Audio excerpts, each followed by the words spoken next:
आज Noida media club में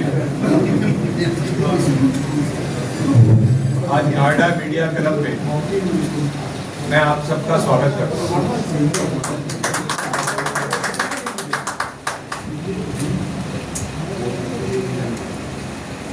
मैं आभारी हूँ पुनर्वा के प्रेसिडेंट योगेंद्र जी का, MP सिंह जी का, त्यागी जी का और जो भी यहाँ मंच पर बैठे हैं। मैं अपने आप से नहीं आया हूँ, लगातार नोएडा के लगभग हर सेक्टर से मुझे इंडिविजुअल लोगों के फोन आ रहे थे कि हमारे यहाँ आवारा कुत्तों की काटने की जो समस्या है उस पर कुछ करना चाहिए। और उसके बाद RWA ने हमसे यहाँ पर संपर्क किया। पूरा गाजियाबाद, फरीदाबाद, गुड़गांव, दिल्ली, नोएडा, ग्रेटर नोएडा, इससे कोई अछूता नहीं है। और आज पूरे NCR से मुझे फोन आ रहे हैं इस बात के लिए कि हमारी RWA आपके साथ मीटिंग करना चाहती है। पिछले दिनों में अभी मैं गाजियाबाद के अंदर मीटिंग करके आया हूँ, बहुत बड़ी एक मीटिंग और है। और इसके बाद नोएडा के बाद ग्रेटर फरीदाबाद। लोक अभियान संस्था के माध्यम से पिछले 3 साल से हम इस आंदोलन को चला रहे हैं। जो पहली हमारी मीटिंग हुई थी वो कॉन्स्टिट्यूशन क्लब में हुई थी। तब तक कोई भी राजनीतिक आदमी या इलेक्टेड रिप्रेजेंटेटिव या कोई और आदमी आवारा कुत्तों के काटने की समस्या पर वोकल होकर बोला नहीं था। वोकल होकर कोई बोला नहीं था। तो हम पहले व्यक्ति थे जिन्होंने ये मीटिंग की थी। और हमारी उस मीटिंग को मेनका जी की जो सिस्टर है अंबिका शुक्ला जी, उन्होंने उसको डिस्टर्ब करवाया। और उसके बाद 100 से अधिक मीटिंगें हमने दिल्ली के अंदर की होंगी। वो सब डिस्टर्ब होती रही कि आवारा कुत्तों के बारे में कोई ऐसे वोकल होकर कैसे बोल सकता है। मैं ऐसा नहीं हूं कि नया हूं। मुझे गालियां दे रहे हैं, मुझे धमकियां दे रहे हैं, मेरे मरने की कामना कर रहे हैं, अभद्र भाषा का प्रयोग कर रहे हैं। वो मेरे आप सोशल मीडिया के ऊपर देखिएगा। और मुझे जो जानते हैं, हम पढ़े लिखे श्रीराम कॉलेज ऑफ कॉमर्स से BCom MCom किया, हमें डॉक्टरेट की ऑनरी डिग्री मिली। हम 3 बार MP रहे, 2 बार हम केंद्र सरकार के अंदर, दोनों सरकार के अंदर मंत्री रहे। इमरजेंसी के अंदर हम और हमारे पिताजी दोनों जेल में थे। कोई हम ऐसा नहीं है कि सड़क चलते हुए हैं जो कि कुत्तों के खिलाफ हम हो गए। उतने ही पशु प्रेमी हम सब लोग भी हैं जितने दूसरे होंगे। उतने ही डॉग से प्यार करने वाले हम लोग हैं जितने लोग होंगे। किंतु जब गली गली के अंदर कुत्ते काटने शुरू कर देंगे, आपके बच्चों को काटेंगे, बसंत कुंज के अंदर 2 बच्चों को फाड़ के खा जाएंगे। एक आदमी अपनी जीप के अंदर अपना रेबिस से ग्रस्त बच्चे को लेके जा रहा है, जो अपनी जान दे रहा है, तड़प रहा है वो। दूसरा आदमी रेबिस के कारण पानी पीना चाहता है पर पानी पी नहीं सकता। अभी आपने देखा होगा कि मध्य प्रदेश के अंदर एक बच्चे के ऊपर 6 कुत्ते एक साथ पड़ गए। तो इस समस्या का हल क्या होगा? कोई जवाब नहीं देता मेरे को। और कोई ये एनिमल लवर नहीं है, ये डॉग लवर भी नहीं है, ये डॉग फीडर है सिर्फ। ये समझ लें, ये सिर्फ डॉग फीडर है। तो हमने जब पहली मीटिंग कॉन्स्टिट्यूशन क्लब की थी, उसके बाद हर मीटिंग जो है वो डिस्टर्ब होती है। हम ही वो शख्स हैं लोक अभियान के माध्यम से जिन्होंने सिंगल डिजिट लॉटरी को पूरे देश में 10 साल आंदोलन करके बंद कराया था। अब मैं आपको आवारा कुत्तों की समस्या के बारे में बताता हूँ। कुत्ते कभी बुरे नहीं थे। हमारी माँ पहली रोटी हमारे को निकालती थी गाय की, और आखिरी रोटी निकलती थी कुत्ते की निकलती थी। लॉटरी का जब हम आंदोलन किया तो लोगों ने कहा लॉटरी तो बहुत सब 20 साल से चल रही है, आप अभी क्यों खड़े हो गए लॉटरी के खिलाफ? इसलिए खड़े हो गए, पहले मल्टी डिजिट लॉटरी थी, वो 1 लाख में से 1 का इनाम मुश्किल से निकलता था। जब सिंगल डिजिट आ गई तो हर 10 डिजिट में से 1 इनाम निकलेगा, तो सारा देश खेलना शुरू हुआ। ऐसे ही पहले आवारा कुत्ते थोड़े थे, अब आवारा कुत्तों की संख्या इतनी बढ़ गई है कि एक टाइम जब वो आएगा आपकी संख्या से उनकी संख्या ज्यादा हो जाएगी। हम एक बच्चा पैदा करते हैं वो कितने बच्चे पैदा करते हैं? 8-8, 6-6 बच्चे एक साथ पैदा करते हैं। लोग कहते हैं डॉग राइट ऑन स्ट्रीट, कुत्तों का सड़कों पे अधिकार होना चाहिए। पेटा जैसी जो ऑर्गेनाइजेशन है, जिसका बजट जो है 7,000 करोड़ से ज्यादा का है, वो अपना खर्चा करके ये पोस्टर दिल्ली के अंदर लगाती है। पेटा ऑर्गेनाइजेशन का 7,000 करोड़ से ज्यादा का बजट है, और ये अमेरिका की ऑर्गेनाइजेशन है। अमेरिका, हम तो अमेरिका गए, हमको एक कुत्ता भी सड़क पे नजर नहीं आया। हम सिंगापुर गए, हम चाइना गए, हम जर्मनी गए, हमको एक भी कुत्ता सड़क पे नजर नहीं आया। तो अमेरिका की जो ऑर्गेनाइजेशन है, वो अमेरिका में डॉग्स राइट ऑन स्ट्रीट के ऊपर नहीं बोलेगी, किंतु हिंदुस्तान के अंदर सारे को आवारा कुत्तों की संख्या से भर दें, ये उन लोगों की योजना है। इसके अंदर नेशनल इंटरनेशनल पता नहीं कौन कौन सी ऑर्गेनाइजेशन लगी हुई है। अब ये आवारा कुत्तों की समस्या मैंने आपको बताया, इनकी संख्या बढ़ने के कारण, फिर खाली संख्या बढ़ने के कारण, इनके काटने के कारण। मान लीजिए ये गाय की तरह ऐसे जानवर होते जो सड़कों पे किसी को काट नहीं रहे, मार नहीं रहे, कुछ नहीं कर रहे,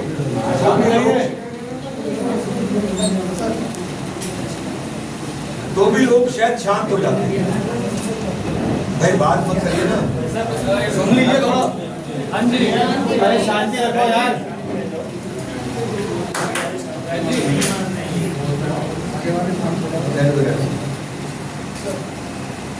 इस समय हमारे देश में 12 करोड़ से ज्यादा कुत्ते, 12 करोड़ से ज्यादा, और सरकारी आंकड़ा को तो 37 लाख कुत्ते एक साल में काट रहे हैं। और वैसे 37 लाख नहीं होंगे, 1 करोड़ से ज्यादा होंगे, क्योंकि 2016 के बाद आज तक कभी कुत्तों की गणना नहीं हुई है। और कोई सरकार नहीं चाहती, पुरानी सरकारें, नई सरकारें, कि वो ये दिखाएं कि हमारे देश के अंदर अब 12 करोड़ से अधिक कुत्ते हो गए। अकेले दिल्ली के अंदर जहां मैं रहता हूँ 2000 कुत्ते डेली के काटते हैं। आपके नोएडा में एक हॉस्पिटल के अंदर 400 केस रोज के आते हैं और लाइनें लगती हैं। मेरे पास संख्या है, आप देखें, 2023 में आपके यहाँ 1 लाख डॉग बाइट के केस थे नोएडा में, ग्रेटर नोएडा को छोड़ रहा हूँ मैं।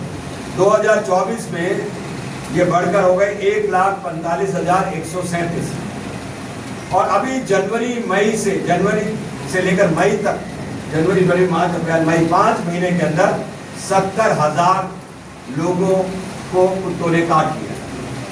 कुत्ते काटते हैं, वैक्सीन बिकती है।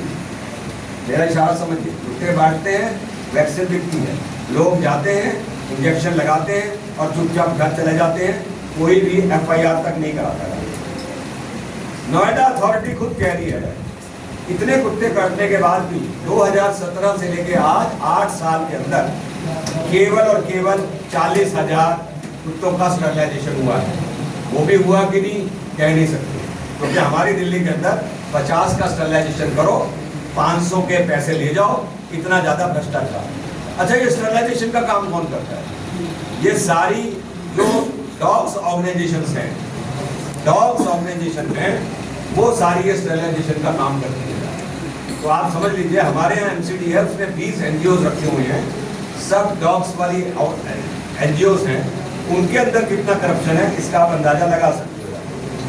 और इनमें आपके यहाँ जो ऑर्गेनाइजेशन इन्वॉल्व हैं, जो मुझे बताया गया, human welfare society, animal India trust, Nishad shelter, friendly cause, HCL foundation, और इनके स्टरलाइजेशन की जो फिगर है, इनके जो स्टरलाइजेशन की फिगर है वो ना के बराबर है ऑफिशियली, और वैसे होने। अब समस्या का हल क्या है? सुप्रीम कोर्ट ने पहले एक ABC रूल बने, जिसके सिंह साहब बात कर रहे थे, वो एनिमल बर्थ कंट्रोल कुछ दिनों के अंदर मेनका गांधी पे temporary charge animal welfare board का आ गया। उन्होंने उठाए और बिना रूल्स रेगुलेशन के, बिना कॉन्स्टिट्यूशन के उन्होंने रूल पास करा दिए। तब से ये ABC रूल्स पास हो। इस एबीसी रूल्स में लिखा क्या है, मैं आपको दो महत्वपूर्ण चीजें बताता हूँ। एक ये लिखा है, कोई भी अगर डॉग काटे, आपको कुत्ता काटेगा, तो उसको पकड़ने के बाद वहीं पर छोड़ा जाएगा 10 दिन ऑब्जर्वेशन के बाद। दूसरा रूल क्या है, या कुत्तों को कहीं पर भी खाना खिला सकते हो, कहीं पर भी फीडिंग आप उसकी कर सकते हो, उसका डेजिग्नेटेड प्लेस RWS वगैरह तय करेंगे और उसके बाद आप उनको कहीं पर भी फीडिंग कर सकते हो। अब जब ऐसे रूल बन गए हैं कि इसमें कुत्तों को स्टरलाइज करो, वैक्सीनेट करो और उसके बाद वहीं छोड़ दो, तो इसका मतलब ये है कि आपको कुत्ते इसी तरह से काटते रहेंगे। सुप्रीम कोर्ट की दो जजों की बेंच ने फैसला किया। क्या फैसला किया? कि सभी कुत्तों को शेल्टर होम में भेजा जाए। सभी का मतलब सभी। दिल्ली में अगर 10 लाख हैं तो 10 के 10 लाख कुत्तों को उठाओ और शेल्टर होम के अंदर भेज दो। तो उन्होंने एक मैसेज दिया कि डॉग्स की बहुत बड़ी प्रॉब्लम है, अगर इसको सॉल्व नहीं किया गया तो बड़ी भारी प्रॉब्लम हो जाएगी। उसने उन्होंने एक मैसेज दिया और केस भी उन्होंने सुओ मोटो लिया, किसी ने पिटीशन फाइल नहीं की। जजेस भी हिंदुस्तान में और दिल्ली के अंदर रहते हैं, उन्होंने उसको ये फैसला करके कह दिया कि भाई सारे कुत्तों को शेल्टर होम के अंदर भेज दो। अब 3 जज की बेंच एक और बनी, उन्होंने तो कहा इनको पकड़ लो, उन्होंने कहा नहीं, इनको फिर वैक्सीनेट करके छोड़ दिया। तो इसका मतलब है सुप्रीम कोर्ट ही आपस में कॉन्ट्राडिक्शन कर रही है। तो अब मैं अंत में आता हूं आपके पास, जो ये 3 जज की बेंच ने दिया जजमेंट, वो 3 जज की बेंच का जजमेंट ये आया कि भाई वैक्सीन और स्टरलाइज करके कुत्तों को वहीं छोड़ दो। पर उन्होंने 2 नियम बनाए। उन्होंने कहा अब नो फीडिंग ऑन स्ट्रीट्स। किसी भी जगह जहाँ पब्लिक एरिया है, जहाँ लोग रहते हैं, जहाँ बच्चे खेलते हैं, जहाँ महिलाएं घूमती हैं, जहाँ बुजुर्ग घूमते हैं, या सोसाइटी है या अपार्टमेंट्स है, उसमें आप फीडिंग नहीं करा सकते। और दूसरा रूल उन्होंने क्या बनाया कि अगर कोई कुत्ता आतंकित है, काटने वाला कुत्ता है, एग्रेसिव है, उन कुत्तों को हमेशा के लिए शेल्टर होम के अंदर भेज दो। ये रूल बनाए। मैं कहता हूं ठीक है, सब कुत्तों को आपने शेल्टर होम में नहीं भेजा। इन दो रूल को भी फॉलो नहीं किया जा रहा है। अभी मैंने उत्तर प्रदेश के चीफ मिनिस्टर योगी आदित्यनाथ जी को चिट्ठी लिखी है कि उनके प्रमुख सचिव ने, उनके प्रमुख प्रिंसिपल सेक्रेटरी या प्रमुख सचिव ने अभी एक नोटिफिकेशन निकाला है। वो नोटिफिकेशन सुप्रीम कोर्ट के जो आदेश है उनका उल्लंघन है, इसलिए कृपया करके इस नोटिफिकेशन को ठीक करेंगे। उस नोटिफिकेशन में ये लिखा हुआ है कि आप कुत्तों को RWA से मिलकर, जो डॉग लवर कहते हैं, उनसे बात करके, अपने सोसाइटी से बात करके आप वहाँ डेजिग्नेटेड प्लेस बना के वहाँ पर खाना खिला सकते हो। ये अभी का नोटिफिकेशन कहता है। और कोर्ट क्या कहती है? कोर्ट कहती है किसी भी हालत में पब्लिक एरियाज के अंदर कुत्तों को खाना नहीं दिया जा सकता, और अगर किसी ने स्ट्रीट पे फूडिंग करी डॉग्स की तो उनके खिलाफ कार्रवाई होगी। मेरे पास कोर्ट का ऑर्डर जो है वो यहाँ पे रखा हुआ है, मेरे पास लाया हूँ मैं, आपके सारे प्रश्नों का जवाब लेके आया हूँ। तो पहली बात तो ये हो गई कि इसका मतलब हम वहीं के वहीं पहुँच गए हैं जहाँ पर हम पहले थे। ABC रूल्स को उसने बदल डाला है, ये ABC रूल 16। फिर ABC रूल का सेक्शन 20 कहता है कि भाई आतंकित कुत्तों को 10 दिन के ऑब्जर्वेशन के बाद छोड़ दो जिसने काटा है। पर ये कहते हैं कि नहीं, एग्रेसिव कुत्ता है, काटने वाला कुत्ता है, उसको हमेशा के लिए बंद कर दो। पर अभी भी जो प्रिंसिपल सेक्रेटरी का नोटिफिकेशन आया यूपी गवर्नमेंट का, उसमें ये बात नहीं है, वो फिर ऑब्जर्वेशन करने की बात कर रहे हैं। तो मैंने चिट्ठी लिख दी है योगी आदित्यनाथ जी को और उनको बता दिया है कि इस रूल को चेंज होना चाहिए। मैं RWA से भी कहूँगा, वो भी अपनी चिट्ठियाँ लिखकर बताइए कि ये है। अब समस्या का हल क्या है? अगर अभी सुप्रीम कोर्ट का केस खत्म नहीं हुआ है, सुप्रीम कोर्ट ने कहा है अभी शेल्टर होम भेजने का जो पहले वाली कोर्ट का निर्णय था उसके बारे में अभी हम और विचार करेंगे।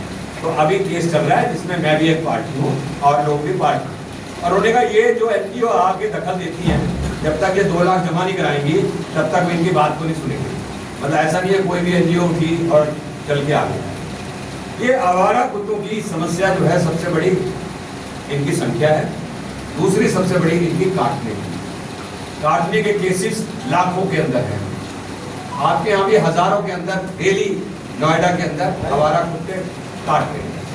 तो सबसे बड़ी बात क्या है, एक संख्या और एक आवारा कुत्तों के काटने की कोशिश। इसके लिए ये जरूरी बात है कि सरकार ये बताए, जब तक फीडिंग बंद नहीं होगी पब्लिक प्लेसेस के अंदर, तब तक तो लोग बच्चे पार्क में घूम रहे होंगे, वहाँ भी आप फीडिंग करा रहे हैं, सड़कों पे भी आप फीडिंग करा रहे हैं और सोसाइटी में भी करा रहे हैं, ओनरशिप में भी करा रहे हैं। तो इसका मतलब है सरकारें गंभीर नहीं, उस पर कंटेम्प्ट ऑफ कोर्ट होगा। जो भी सरकारें गंभीर नहीं है और जिन्होंने भी किया, उन्होंने तो कहा है कोई भी फीडिंग करता है उसकी FIR कराइए और उसकी कंप्लेंट करिए। फिर ये भी कहा है कि हेल्पलाइन नंबर जारी किया जाए। ये जो हेल्पलाइन नंबर है जिस पे कोई भी फीडिंग करा रहा है उसका नंबर दो, आपके यहाँ जारी नंबर। अब मुझे जो जानकारी मिली है वो हेल्पलाइन नंबर कोई काम नहीं कर रहे हैं उत्तर प्रदेश के अंदर जो जारी की है। जो एनिमल लवर्स अपने आप को कहते हैं, ये आधे से ज्यादा नॉन वेजिटेरियन है। ये जो पेटा ऑर्गेनाइजेशन है ना अमेरिका की, जो सबसे आगे बढ़ चढ़ के बोलती है, ये वेजिटेरियन वेगन की बात करती है, पर इसने कभी ये नहीं कहा कि वो लोग बात ना करें जो नॉन वेजिटेरियन। मैं वेजिटेरियन हूँ, ये नॉन वेजिटेरियन लोग सिर्फ कुत्तों की बात करते हैं। गाय कट रही हो, बकरा कट रहा हो, मुर्गा कट रहा हो, मछली कट रही हो, सारे जानवर कट रहे हो, ये कुछ नहीं बोलेंगे, एक शब्द भी नहीं सुनेंगे। इन्होंने अपने यहाँ विदेशी नस्लों के कुत्ते पाल रखे हैं और ये समझते हैं कि इस देश को बर्बाद कर दिया जाए। हमारा नारा ये है, आवारा कुत्ते हटाओ, देश बचाओ। इस देश की अर्थव्यवस्था चौपट हो जाए। बच्चों ने, मैं पीछे गाजियाबाद में गया था, एक महिला ने मुझे कहा मेरा बच्चा टाइकोंडो सीखने जाता था, कुत्तों ने उसको घेरा, उसके बाद से डर के मारे वो घर में बैठ गया, फ्लैट से बाहर निकलता नहीं। तो आप ये समझिए कि लोगों ने पार्कों में लाठी लेके सैर करना शुरू कर दिया है। माओं ने अपने बच्चों को नीचे उतारना बंद कर दिया है। बच्चों की उंगली पकड़ के ले जाना पड़ता है, हाथ में डंडा लेकर वॉक करनी पड़ती है। ये सारी चीज हो रही है, पर इस पर कोई एक्शन नहीं हो, क्योंकि एक्शन के लिए सबसे पहले चाहिए आपको बजट। हर कुत्ते का जो स्टरलाइज होता है, जो NGO करती है, उसको 1100 रुपये मिलते हैं उसको करने के। तो आप समझ लीजिए करे नहीं करे इसका कुछ पता नहीं। तो सरकारों ने इतना बजट ही नहीं रखा हुआ कि आपको वो कुत्तों से निजात दिला सके। सिर्फ पशु प्रेम है, तो मानव प्रेम कहाँ गया है? कहते हैं कि हम डॉग लवर हैं, तो हम तो ह्यूमन लवर हैं।